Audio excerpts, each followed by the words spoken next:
Hey guys, we're at Michael and Rebecca's house. We're going to do a system replacement as well as a water heater. With the furnace, we'll set our new furnace back in the same location. We'll do a 6-inch furnace base underneath the furnace, new coil on top of that, and rebuild the plenum up into the existing ductwork. Flue pipe is 4-inch. It runs to a 6x6 T. We'll rebuild the T from the T itself back down into the system.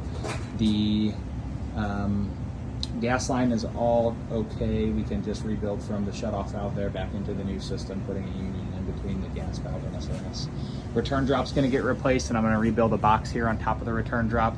So from that slip drive to this slip drive is 35 inches. We're just going to rebuild that. It's 35 by 15 by 8 and some change, and we'll do a straight return drop back down to the floor, leaving room for our 5-inch media cabinet that'll go in here, and drain lines we can run in vinyl back over to a floor drain. Electrical on the furnace is up to code. It runs in metal conduit. It goes up above the joist over here on the side of the furnace, so we can reuse that switch. Breaker panels over here in the corner. It's an Eaton load center. There is a 2-pole 40 amp circuit for the outdoor unit.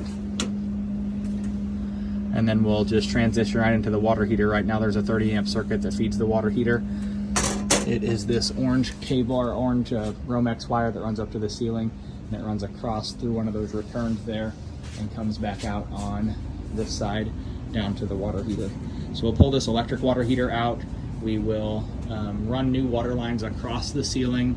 We'll take that Romex cable and turn it this direction. We'll put an outlet on the ceiling over here, and then we'll mount our new tankless to this concrete wall. PVC pipe can either go out to the side of the house over here or straight out the front of the house with a flush mount kit. Condensate drain line for that will run to the same floor drain over here on in front of the washer. And that should be pretty much everything downstairs in the basement. So next we'll go take a peek outside.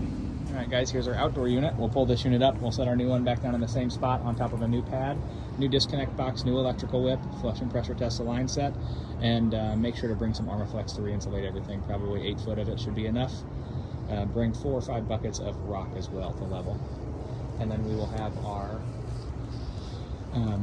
exhaust pipe is going to come out either on this wall here somewhere, or we can go straight out. We'll have to come underneath this eave and then do a snorkel pipe up and around for the exhaust here, unless we can push all the way through that eave to the basement.